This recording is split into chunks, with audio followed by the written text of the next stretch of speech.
السلام علیکم ورحمۃ اللہ وبرکاتہ۔ الحمد للہ وحدہ والصلاة والسلام علی من لا نبی بعدہ، اما بعد۔ محترم دوستوں، بزرگوں، ایک بہت ہی سینسٹیو، بہت ہی نازک اور عجیب سا مسئلہ لے کر آپ حضرات کی خدمت میں آج حاضر ہوا ہوں۔ اللہ پاک مجھے صحیح کہنے کی اور ہم سب کو حق بات کو قبول کر کے اس پر عمل کرنے کی توفیق عطا فرمائے۔ میں آپ کو ایک چھوٹا سا واقعہ سناتا ہوں۔ دراصل کسی گاؤں کے اندر ایک حکیم صاحب تھے، جانوروں کے ڈاکٹر۔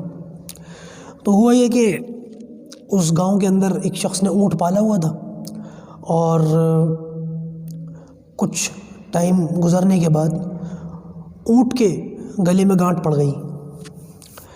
دراصل گانٹ اس طریقے سے پڑی کہ وہ اونٹ جو کچھ کھاتا تھا چارہ، اس کا کچھ نہ کچھ حصہ اس کے گلے میں باقی رہ گیا۔ اور اونٹ کی گردن کتنی لمبی ہوتی ہے ہم سب جانتے ہیں۔ تو کہتے ہیں کہ جب اس کے گلے میں کھانا کچھ اٹک گیا اور اس کی وجہ سے گانٹ پڑ گئی، تو وہ شخص حکیم صاحب کے پاس گیا اور ان کو دکھایا۔ حکیم صاحب اپنے کمپاؤنڈر کے ساتھ ہے، کمپاؤنڈر یعنی کہ وہ جو دوائی وغیرہ ڈاکٹر صاحب کے کہنے پر دے دیا کرتا ہے۔ تو حکیم صاحب نے کمپاؤنڈر اور اونٹ کے مالک کے سامنے اونٹ کی گردن کا جائزہ لیا۔ اپنے علم کے مطابق وہ سمجھ گئے کہ یہ اس کی گردن میں کھانا اٹکا ہوا ہے، لہٰذا انہوں نے گھونسا مارا۔ اس گھونسا مارنے کے نتیجے میں وہ جو کھانا اٹکا ہوا تھا وہ نیچے اتر گیا، اونٹ کی طبیعت ٹھیک ہو گئی۔ کمپاؤنڈر یہ سب دیکھ رہا تھا۔ تو ڈاکٹر صاحب چلے گئے، جو کچھ اپنا فیس وغیرہ لی چلے گئے۔ کچھ دن گزرے تھے، اونٹ کے دوبارہ گلے میں درد ہو گیا۔ لکھا ہے کتابوں کے اندر کہ اس مرتبہ اونٹ کے وہ جو گلے میں درد ہوا دوسری مرتبہ، تو پہلی مرتبہ جو بہت دیر تک کھانا اٹکا رہا اس کی وجہ سے گلے کے اندر ہی اندرونی حصے میں کچھ پس پڑ گئی، کچھ جو ہے کیا بولتے ہیں اس کو، پس پڑ جانے کی وجہ سے کچھ گلے کے اندر دانہ سا ہو گیا، دانہ وغیرہ سا ہو گیا۔ تو کہتے ہیں وہ شخص دوبارہ حکیم صاحب کے پاس گیا تھا کہ وہ اونٹ کا علاج کریں، کہ لکھا ہے کتاب کے اندر حکیم صاحب تو تھے نہیں، چلے گئے سفر پر۔ تو وہ کمپاؤنڈر موجود تھا، اس نے سوچا کہ اوہو کام آ گیا، جو حکیم صاحب کو پیسے ملے تھے میں اسی طریقے سے اونٹ کا علاج کر دوں گا، مجھے بھی پیسے مل جائیں گے۔ تو اس نے کہا بے فکر رہو، حکیم صاحب نہیں ہے، میں چلتا ہوں۔ تو وہ خود گیا اور اس نے بالکل اسی طریقے سے ایکٹنگ کی جیسے حکیم صاحب نے اونٹ کے گلے کا جائزہ لیا تھا، ایکٹنگ کی۔ اور اس کو تو پتہ نہیں تھا کہ اس بار دانا ہوا، اس بار کھانا اٹکا نہیں ہے۔ اس نے ایکٹنگ کر کے بالکل اسی طریقے سے جس طرح سے حکیم صاحب نے گھونسا مارا تھا اس طرح سے گھونسا مار دیا۔ انہوں نے سوچا کہ جیسے یہ پہلے ٹھیک ہوا تھا ویسے اس بار بھی ٹھیک ہو جائے گا۔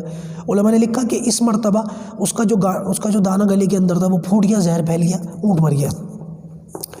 اس لیے کہتے ہیں کہ نیم حکیم خطرہ جہان اور نیم مولوی خطرہ ایمان۔ یہ مثال اس لیے مشہور ہے، یہ بیچارہ نیم حکیم تھا، اس نے اونٹ کی جان کا جو ہے خطرہ کر دیا۔ اسی طریقے سے جو نیم مولوی ہوتے ان کی وجہ سے ہماری جان کا تو لیکن ایمان کا خطرہ ہو جاتا ہے، اور وہ خطرہ بڑا خطرہ ہے۔ اللہ تعالیٰ کے خزانوں میں جو سب سے بڑی نعمت لوگوں کے لیے ہے وہ ہے ایمان۔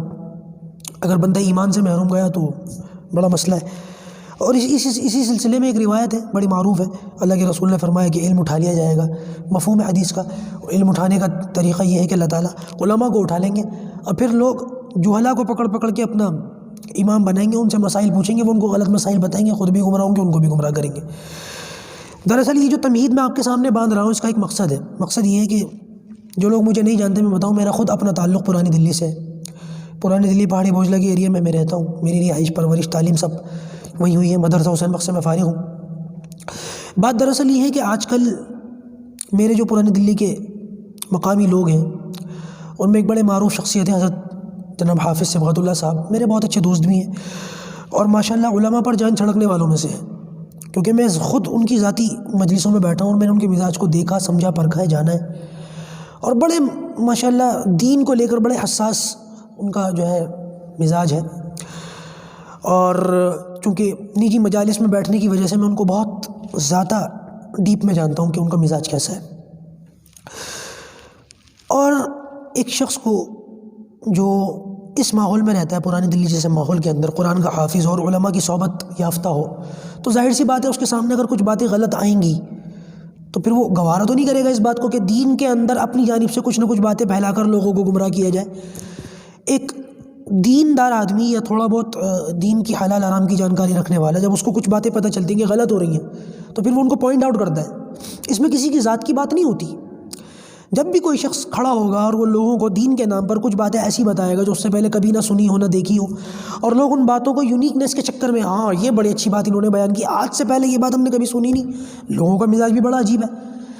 کوئی شخص معروف ہونے کے چکر میں نے بہت سارے لوگوں کا یہ مزاج دیکھا ہے کہ سوچتے ہیں کہ کوئی ایسی بات بیان کروں جو آج تک کبھی کسی نے بیان نہ کی ہو اور مجھے لوگ نوٹس کریں گے.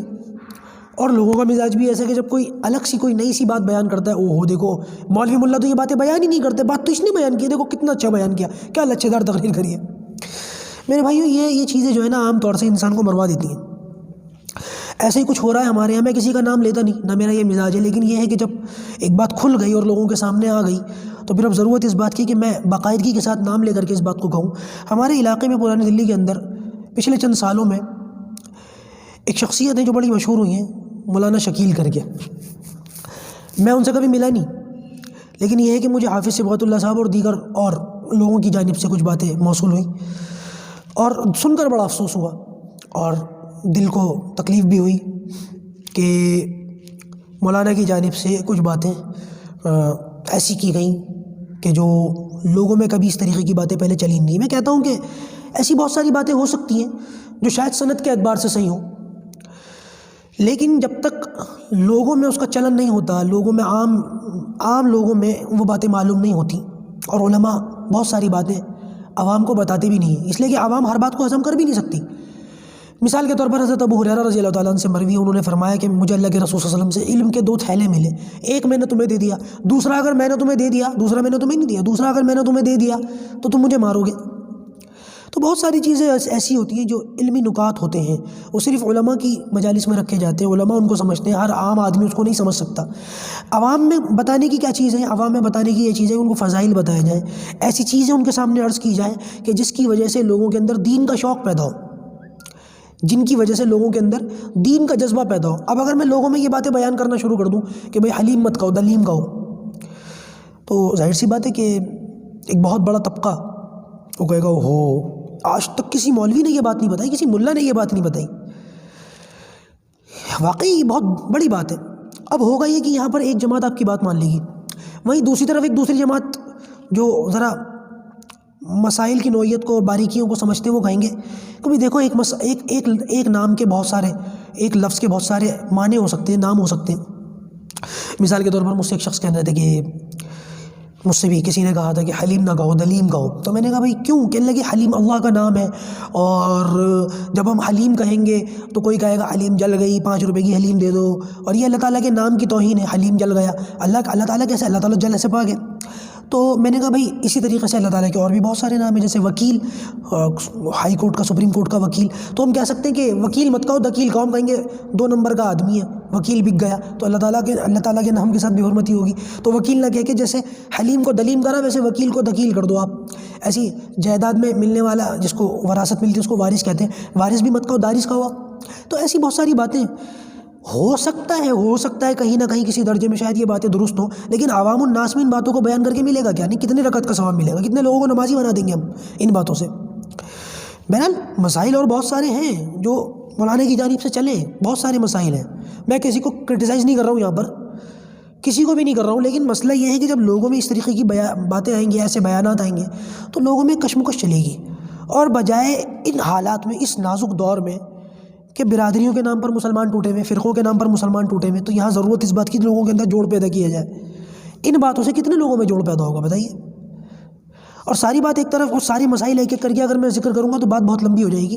میں صرف ایک چھوٹی سی بات عرض کرتا ہوں، وہ یہ کہ جب علماء کی جانب سے یا عوام الناس کی جانب سے ان باتوں کو نوٹس میں لینے کے بعد مولانا سے کہا گیا کہ مولانا اگر آپ مفتی ہیں تو آپ اپنی سند پیش کر دیں، تو کیا ضرورت ہے ادھر جانے کی؟ آپ سند دکھائیں، لوگوں کے منہ بند کریں، بات ختم ہو گئی.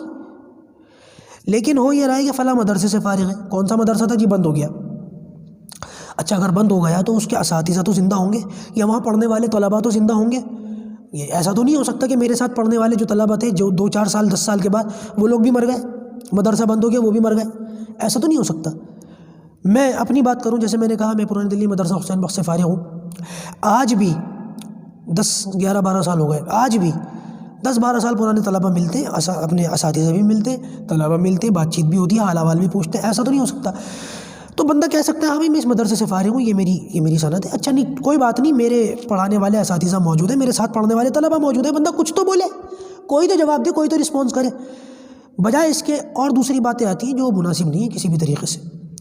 سب سے بہتر طریقہ ان سارے فتنوں کو ختم کرنے کا اور لوگوں کے شکوک اور شبہات کو ایک لمحے میں غارت کرنے کا سب سے بہتر طریقہ یہ ہے کہ مولانا اپنی سند دکھا کے لوگوں کے منہ بند کر دے، سب سے بہتر طریقہ ہے۔ میں تو یہاں مولانا کی جانب سے بات کروں گا، ایک طریقے سے یہ سمجھ لیے میں تو مولانا کی وکالت کر رہا ہوں۔ اگر مولانا یہ کام کر دے، مجھ سے کوئی کہے گا ہاں بھائی تم تو اپنے آپ کو مفتی کہتے ہو، مفتی وسیم کہلواتے ہو، کہاں سے فارغ ہو؟ تو میرے پاس تو بہت سارے ثبوت ہیں، میرے پاس میری اپنی سند ہے، ہارڈ کاپی میں رکھی ہے، موبائل کے اندر تصاویر بھی رکھی ہیں، یہاں تک کہ میرے اساتذہ الحمدللہ موجود ہیں، میرے ساتھ پڑھنے والے طلبہ موجود ہیں، آج ماشاءاللہ طلبہ کہہ رہا ہوں، آج تو وہ بھی مفتیان کرام ہیں، بڑے بڑے عہدوں پر فائز ہیں۔ تو بندے کے پاس ایسے بہت سارے جو ہے موجودہ دور میں معاملات ہوتے ہیں، دوست احباب ہوتے ہیں اور وسائل ہوتے ہیں، بندہ ان کو استعمال کرے۔ اور اگر نہیں کر سکتا تو پھر میں ادباً درخواست کروں گا مولانا آپ مسائل بیان نہ کریں خدا کے واسطے، بلکہ مسائل نہ بیان کرنے کے ساتھ ساتھ آپ لوگوں میں اس بات کی وضاحت کریں کہ ہاں میری غلطی ہے، میرے پاس سند نہیں ہے، اگر ہے تو دکھائیں، نہیں ہے تو پھر خاموش کریں، کیوں ضرورت کیا ہے بیچ میں لٹکنے کی؟ خود بھی لٹک رہے ہیں، دوسروں کو بھی لٹکائیں، کیا فائدہ اس سے؟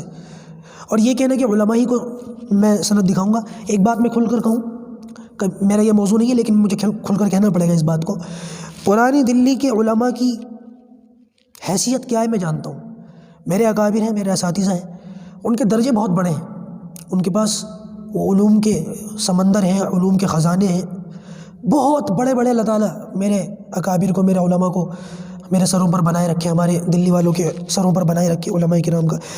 لیکن دنیاوی معاملات میں نے دیکھا کہ علماء بہت مجبور ہیں، ہیلپ لیس ہیں، یعنی کہ ظاہر سی بات ہے وہ کسی نہ کسی مدرسے سے وابستہ ہے یا کسی نہ کسی مسجد میں امام ہے، اور مساجد کا اور مدارس کا کیا معاملہ ہے کہ ہم جانتے نہیں ہیں، انتظامیہ کمیٹیوں نے ان کو کیا اختیارات دے رکھے کیا ہمیں پتہ نہیں ہے؟ اللہ ہماری حفاظت فرمائے، کچھ مدارس کے اندر، کچھ مساجد کے اندر مسجد کے امام انتظامیہ کمیٹی سے پوچھے بغیر ٹائم نہیں بڑھا سکتے نماز کا، یہ تو اختیارات دیے ہوئے۔ تو بہت سارے علماء ایسے جو حساس ہیں، جو چاہتے ہیں کہ ایسی باتوں کو ختم کیا جائے، لیکن وہ بیچارے بول کیوں نہیں سکتے؟ ہیلپ لیس، اگر بولیں گے تو شامت آ جائے گی، ان کے اپنے مقامی لوگ ان کے خلاف ہو جائیں گے، اور قوم اپنے رہبروں کے، یہ مسلم قوم اپنے رہبروں کے ساتھ کیا کرتی ہے ہمیں کیا پتہ نہیں ہے، چاہے وہ سیاسی رہبر ہوں یا وہ دینی رہبر ہوں، کیا ان کا طریقہ ہے میں جانتا ہوں، ہم سب جانتے ہیں، میں اپنی بات کیا کروں، سب جانتے ہیں کیا لوگوں کا سلوک اور رویہ ہے۔ تو بہت سارے علماء کا مزاج ہے، ان سے ملنے کے بعد پتہ چلتا ہے کہ ہاں ان کو ان باتوں کی تکلیف ہے، رنج ہے، اور وہ چاہتے ہیں کہ ان چیزوں کو ختم کیا جائے، کر کیوں نہیں سکتے؟ حالات کی وجہ سے بیچارے بندھے ہوئے ہیں۔ میں کیونکہ اس علاقے سے تعلق رکھتا ہوں، لیکن میں وہاں کسی مسجد کے اندر یا کسی مدرسے کے اندر نہیں ہوں، اس لیے میں آزاد ہوں، مجھے کسی قسم کی کوئی تکلیف، کوئی دقت، کوئی پریشانی نہیں ہے، مجھ پر کوئی پابندی نہیں ہے، اللہ کا کرم، لہٰذا میں ان باتوں کو کر سکتا ہوں۔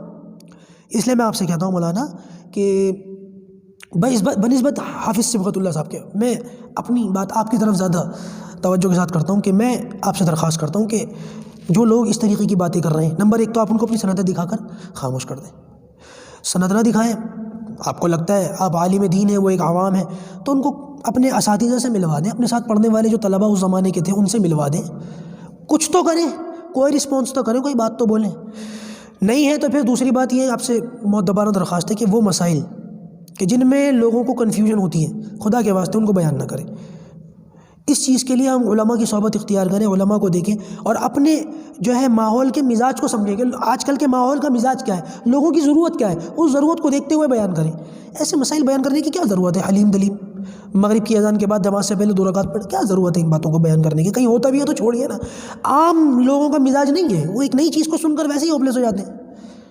تو اب میں درخواست کروں گا مولانا سے کہ مولانا آپ اپنی سند وغیرہ دکھا دیں، لوگوں کو خاموش کریں، اس فتنے کی جڑ کو کاٹ دیں، سب سے بہتر رہے گا، اور اگر نہیں ہے تو پھر ایسے مسائل بیان نہ کریں، خدا کے واسطے بیان نہ کریں، اور لوگوں کے سامنے جو باتیں بیان کی ان کو صاف کر دیں، خدا کے واسطے صاف کر دیں۔